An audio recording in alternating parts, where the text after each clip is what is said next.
This last stretch, you're obviously playing TCU twice. How big is the game Thursday, just in terms of keeping the momentum going? It's super big. They're a really good team, so it'll be really good for us. And like you said, it's just a stretch. None of our games from here on out are going to be easy. So they're going to challenge us. So we're just accepting the challenge and just hopefully go out there and get us a win. KJ, what have the returners told you about this rivalry? I know you're from Texas, so Yeah. I'm sure you've heard of it. But what do you know of this rivalry? I know a lot that I can't say. I do know that for them, like last year, they didn't beat them. So wanting to get back is something that they're looking forward to, and I'm looking forward to help them get that. It's a great rivalry, two great teams in Texas, two of the best teams in Texas. So, it's just going to be fun, and you're going to have that energy, that passion, so that just makes the game more fun. Bugs does last year, and losing 3 games, does that kind of eat at you? Is that motivation at all? It does eat at me. You never want to lose, and then to lose to the same team 3 times is a lot. But I don't think that's our main focus, though.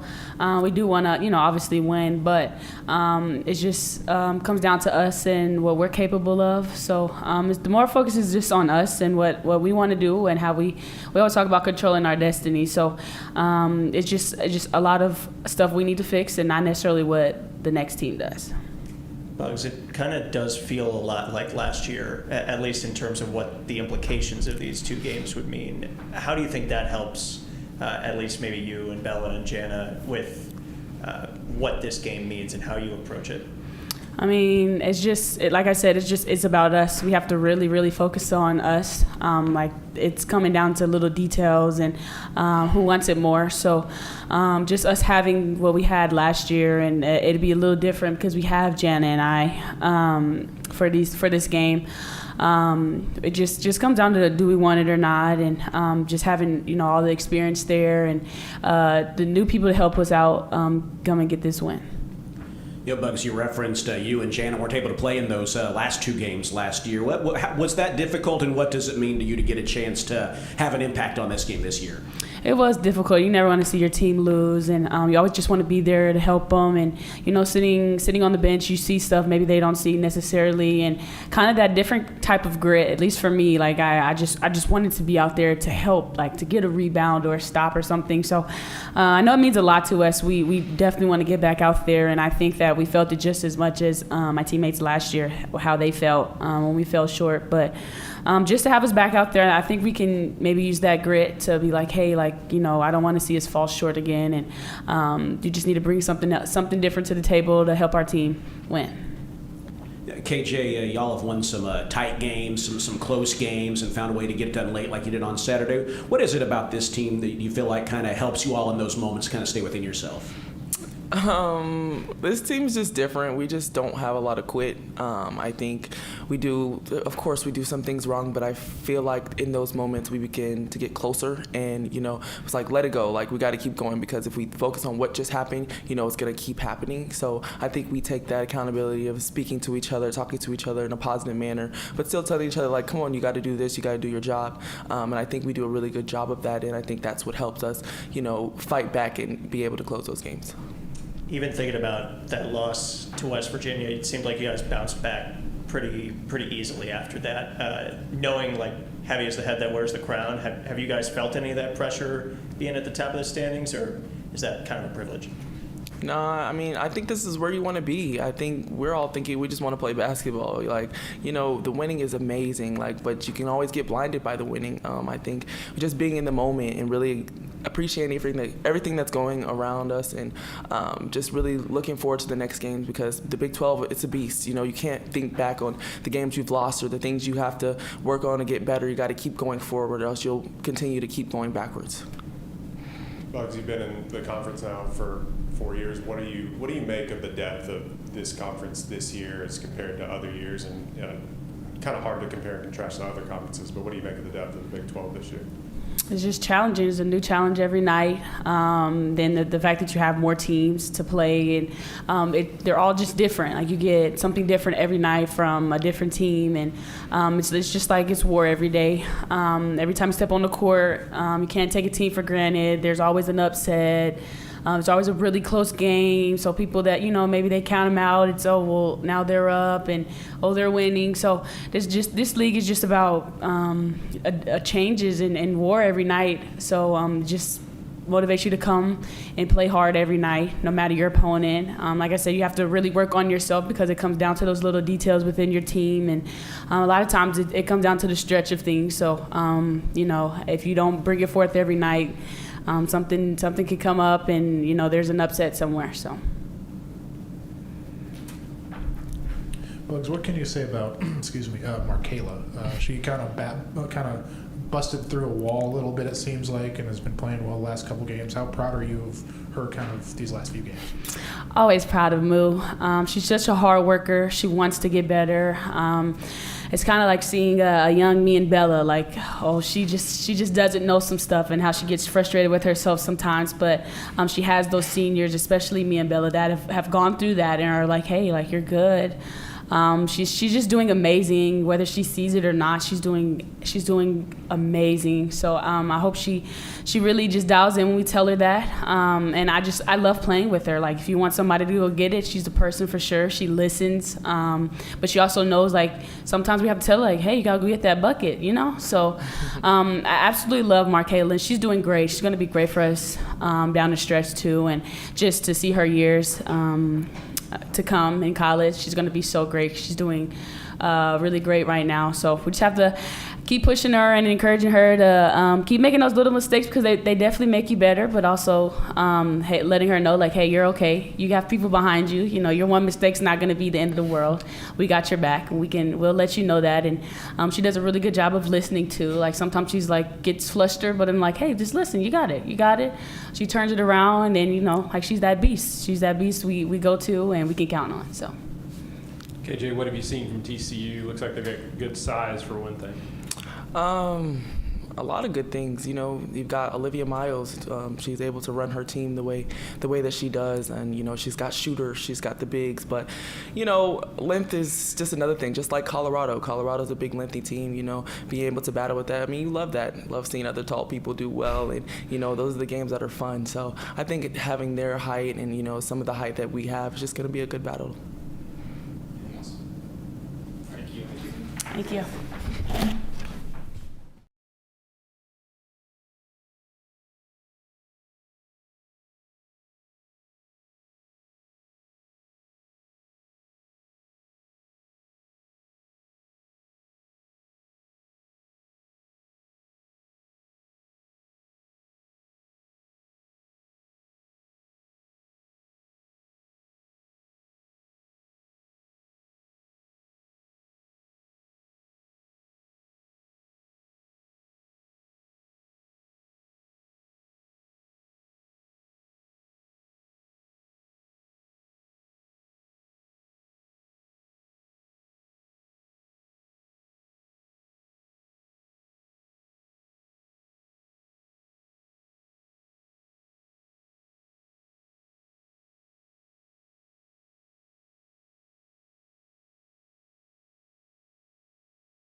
How do you not make this bigger than it is? You know, because you're top of the league, you lost to them 3 times last year. Like, do you have to tell the team to not get? Why did you just have to remind me that we lost 3 times last year? I watched all those games last night, so I don't need the reminder. I think, you know, it's a one game at a time mentality, period. Like, and I think anyone who's at this point and is in this race, because there's a lot of teams that are control their own destiny right now, that's what they're talking about. You know, whether it's your team motto, whether it's not, I don't think you can get, you know, I talked about 5 to a championship on Mosley, and I'm not discounting that we have 6 games, regular season games left, but it's the idea that tomorrow starts 5-12, and so it's just kind of this key stretch because of how quickly they come at you. So you can look and say, this is how much time's left in our season. But I don't think we can pretend it's not a big game. I don't think, you know, I don't fool them when we play a team that I don't think is, like, the one thing about me, and I always tell them in a film session, if we're playing someone that's not good enough to beat us, I'm going to tell them that. I'm not going to turn a team into and make them sound like they're South Carolina, you know, but I'm going to say, here's what this team does really, really well that's going to bother us, and we've got to be good at these things when we play against these teams, because there's going to come a point in time where a team that does these things well will beat us if we don't rise to the occasion, if we don't guard their ball screens correctly, if we don't, you know, whatever that is. And so this is a big game. I mean, TCU is an excellent team, a well-coached team, an ultra-talented team. They don't have a lot of holes offensively, and yet their defense is ranked at the top of the league. So it's going to be a great challenge for us, and it's going to be two really good teams playing on the spotlight on a Thursday night, you know, and I think we just have to show up, and we have to know that right now with a half-game lead, that, you know, like, that they're going to be hungry coming off a loss, you know, I mean, and so I think from that perspective, they were going to be hungry either way. But when you talk about controlling your own destiny, they can get that one back if they come on the road and beat us. So it's a big game. Nikki, I'm going to throw you a softball. Just how big is it in terms of getting the crowd out? You had a great crowd Saturday, but, you know, getting the students there, getting the whole crowd there for a game like this? Yeah, I mean, hopefully it starts with the students. I think, you know, I've talked before about the importance of being cool enough for students to want to come, and I think they start everything from a noise perspective, an engagement perspective, and so I think our marketing department has done an unbelievable job of finding different promos and ways to get students in the building, and hopefully they can get excited because of the quality of the matchup, because of the rivalry, because of TV. Hey, Mom, I'll be on TV, you know, whatever it is. But I think that you know, it plays a major role because they're going to have a great crowd at their place. And when you go on the road and you play at places like Iowa State, and you know the impact the crowd can have, we know the impact the crowd can have. I thought they were great on Saturday, and I think they need to be better tomorrow. This team, as it faces the challenge of facing another good team, how do you feel like your team has handled the challenges thrown at them this year? It's kind of a broad question, but when faced with obstacles, what have you seen in them? Yeah, I think we compete. I think sometimes, you know, within a game, you know, you have to figure out what's working. What are we going to be effective at? I don't think we've stayed in ruts. You know, obviously, even against West Virginia, we found a way to claw back into it. Didn't have enough in our tank in that game, but I think that I don't think we ever think we're out of a game, and I think we're going to show up and compete. And so this is just another challenge. It's an elite offense. It's an elite point guard, you know, with a 6'7" shot blocker and scorer inside. I mean, Suarez is as versatile as any player in our league. You know, Hunter, wow, I mean, she's so good and maybe not underappreciated at TCU because I'm sure Mark appreciates her. But when you look at statistically who she is, like, she's a really, really special player for them. And so, you know, really can't be overlooked because of who she is. Last year when you played TCU, Bugs missed the last 2 games with injuries. Jan obviously missed all 3. What does it mean to you to get to see them out there and compete, to represent Baylor in a game like this? Yeah, I mean, obviously, we were playing well late in the year without Bugs. We had found a way and thought Bella was playing well at the 4, and Yaya in a starting role obviously was playing well, and we played a little differently down the stretch without Bugs. But I certainly think she just creates so much energy for us, and I think that's what you have with her. We obviously put more points on the board when we played against them with Bugs a year ago, but I also think that we're very different without Vonleh. We tried to play through her a lot against them, and certainly that's not how we're playing now. We're pick and popping, we're picking and rolling, we're playing in transition. We don't utilize our 5s on the low block a ton, and they're very different. As good as they are, that was a different team with Haley Van Lith and Maddie Connor and Emma Nopu. They're different, but their spacing is similar. And how dangerous they are on the offensive side of the ball is similar. They get way more output from the power forward position in Suarez this year. And so they're just an ultra dangerous team. And so to me, it's Bugs, having Bugs is about, she's been in a lot of big games for us, and I don't think Bugs fears a big moment. Having Jana gives us another shooter. That a year ago we struggled to put the ball in the basket from 3. We're gonna have to make some perimeter shots against them if we're gonna beat them. So I think her value is both her shooting and just her. She's an energy player too, and she's a player that is excited for these type of games and knows with a sense of urgency that there's not much time left, so I think that's what both teams have. I mean, you have 2 teams that are veteran teams that are going to have a sense of urgency because there's not much of the season left at this point. Coach, you echoed the Iowa State coach's sentiment about parity in this league on X today. I was just curious about why you probably felt that parity in this league was a detriment to y'all when it's not to other conferences. Yeah, I think that we're really good at talking about how good Big 12 basketball is on the men's side. The statistics and all of that, and I understand the analytics align with it. And if you take out last year and what the SEC did as a veteran league on the men's side, the Big 12 is considered the best men's basketball conference in America. And I think, we fall behind speculation with the SEC and the Big Ten. I think this year people are giving us a little bit more props than potentially the ACC, but all these leagues are good. And, BYU beating Iowa State may be a surprise to people when Iowa State was 15-0 or whatever they were when we beat them.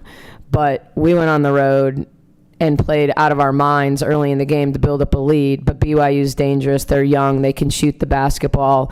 They were in a dogfight with Vanderbilt, for instance, going back to the Virgin Islands without Destiny Gibb, their best player. And so Delaney Gibb, let me get that part at least right. And so I just think because we don't have necessarily the history in some of these programs of success that in our league doesn't mean BYU is an elite.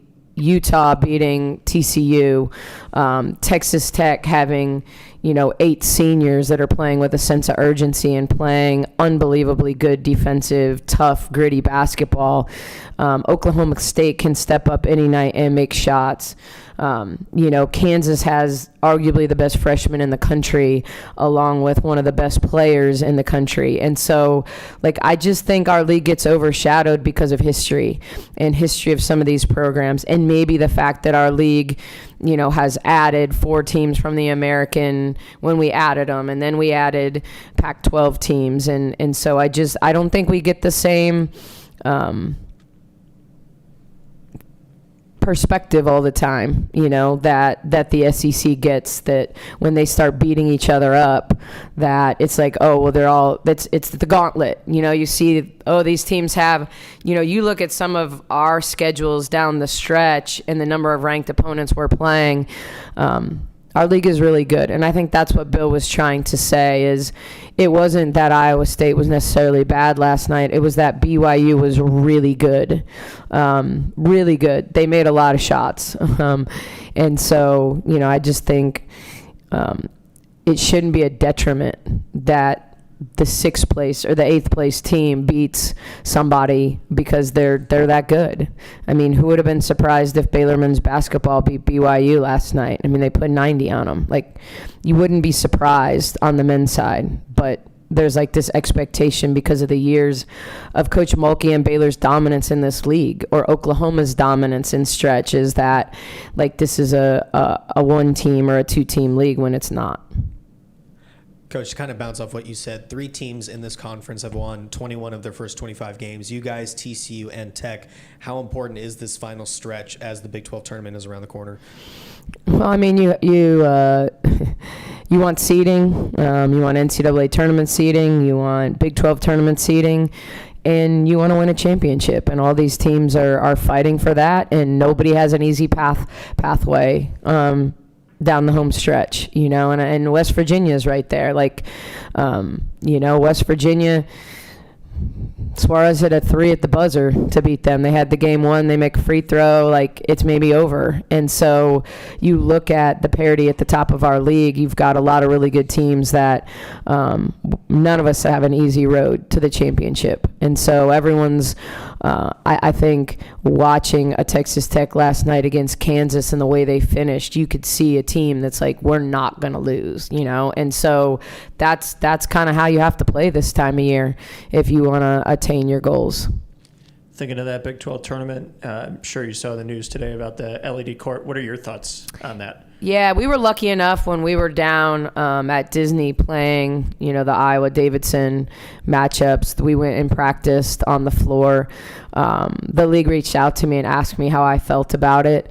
One, I think it's really cool.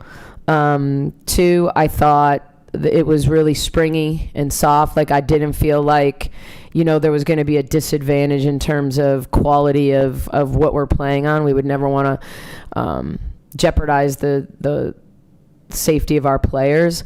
And so I think it's a separator. I know there was mixed opinions necessarily on the Big 12 court last year in terms of, being creative. Some people love it, some people don't.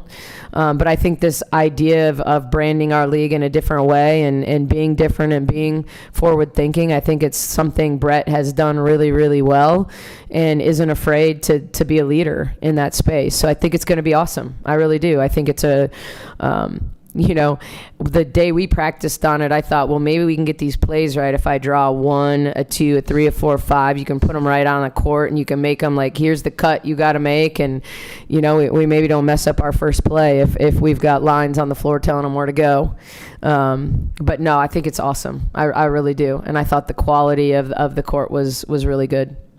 Bringing it back to the present and maybe going back to the beginning of the press conference, you said you don't need to be reminded of those games last year. What did you see in those games last year that could give you guys an advantage this year? Yeah, I don't. We didn't have a Talia Scott a year ago. And so game plan wise, I don't think necessarily that either one of us game plans the exact same way. How we game plan for Haley Van Lith isn't how you game plan for Olivia Miles. And neither is easy. So, I think it's more about how did we flow in those games? What were the shots that were there and we didn't make? When did we struggle to get shots? What was effective defensively? They don't play with Silva the same way they played with Prince, even though they're both 6'7" and both, rim protectors and do a lot of things really well.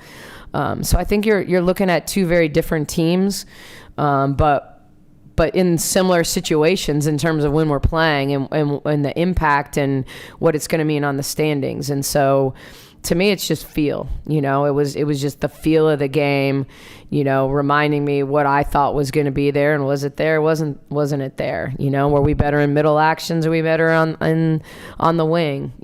And so, but Aaronette Vonleh is not going to be on the floor for us, and so some of our focus was touches for her, especially down the stretch in both of those games, the last two anyway. So it's going to look different. Coach, Baylor and TCU have been great rivals for many years in all sports. What have been your interactions with them in your time here, like the rivalry? Yeah, I mean, obviously, it's changed a lot. Our first 2 years when we would play up there, we had sometimes more fans than they did. And that's just, and I thought Reagan did a really good job of getting them to play hard. But because they hadn't had as much success, when you would put a run on them in the third quarter and it would go from 5 to 15, it was like the game was over because, I don't think they believed they were going to win. Enter Mark Campbell, his ability to go into the portal and be an incredible recruiter in the portal, and then, a good game manager, a really good game manager. And all of a sudden, that first game here, which was our first game playing in this building, we won going away, but didn't get away till late. It was ultra competitive. And then there was last year. And, I think all of those games turned into one possession games. They weren't one possession games. I mean, I would say they had our number. I mean, they had us down double figures in 2 of the 3 games, and we were able to come back and make them one possession games, even take a lead in the Big 12 tournament. But I think we have to be better from the jump. If I were to say there's something that we have to be better, we've got to be better, not always fighting from behind, which we tended to do a year ago. So, hopefully we start better. But I think when it comes to the rivalry, we've started to recruit against them some, but not a ton. But I just think it matters in this state. It matters to our fans, and it's going to continue to matter to us. And when you talk about where we're at in the standings, it obviously drives the importance of the rivalry up when we're both competing, to finish at the top of the league. Kind of going off of that a little bit, do you have to tell the team how big this is? Do they kind of hype themselves up for it? What are the conversations like when it comes to this? I think it's about focus. I don't think, not that we don't want it to be this way, but we don't have a ton of Texas kids on our roster that have grown up with this being a rivalry.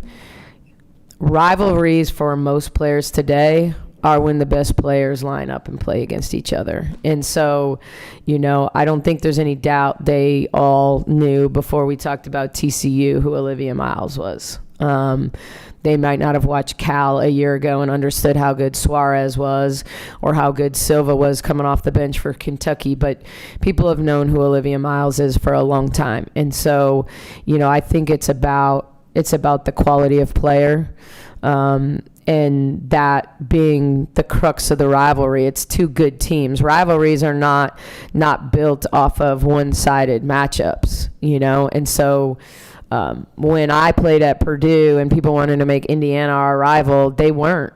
Iowa and Ohio State were our rivals because those were the teams we were competing against to win a championship.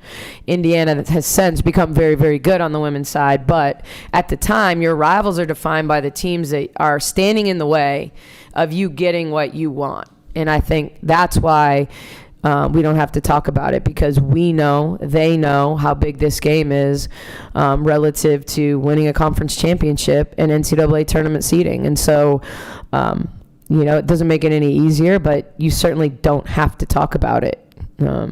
You just have to prepare. You prepare like they're any other team, and here are the things they're good at, and here are their holes, and here's what we want to exploit. And whoever does that the best, whoever executes the best, whoever, we have holes, they're going to know our holes.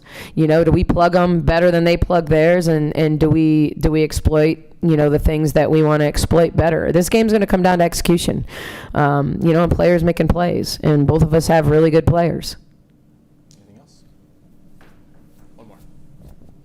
Does that make the challenge of guarding Olivia Miles, whoever that falls to, Jana, Talia, throw Bella out there maybe, does that make that more in the forefront? Are they up for that challenge of trying to slow down Olivia Miles? Yeah, no one's going to stop Olivia. No. I mean, no one has stopped her this season, and no one's going to stop her. I mean, it's a what are you willing to give up? What are you going to take away? Olivia Miles is as a year ago, people projected her as a number 2 pick. They're still projecting her as the number 2 pick. I don't feel like Dallas thinks they need a point guard, so maybe she's number 1 if they did. She's an elite magician with the ball in her hands. She throws passes that I maybe have never seen a female collegian, let alone a pro player, make. She can throw the ball 60 feet with her offhand and throw it to somebody shooting pocket cross court. Like, she can do some really special things with the ball in her hand. So it's about what do we want her, like, what shots do we want her to take? What passes do we want? Are we willing? It's those type of decisions you're trying to make, and then you have to adjust. You have to adjust on the fly because she's good enough to figure out what you're doing, and Mark Campbell's good enough to figure out what are we doing and like how are we going to adjust to that, and I watch how they play. Like, they have a lot of ways that they can beat you, and so from that perspective, like, are our players up for a challenge? Yeah, I don't think we have anyone that is afraid, but I also think we could guard her perfectly and she's still going to score some. I mean, right when you think she's not a good 3-point shooter, she's their best 3-point shooter in Big 12 play. So that isn't the hole. There was a time in her career that was the question mark on her. Is she a good 3-point shooter? She's a pretty good 3-point shooter. So, she's elite in transition. Her 0 to 60 is crazy. So she has the ability to play really fast and to change speeds, and really elite passer, like really special passer. Thank you.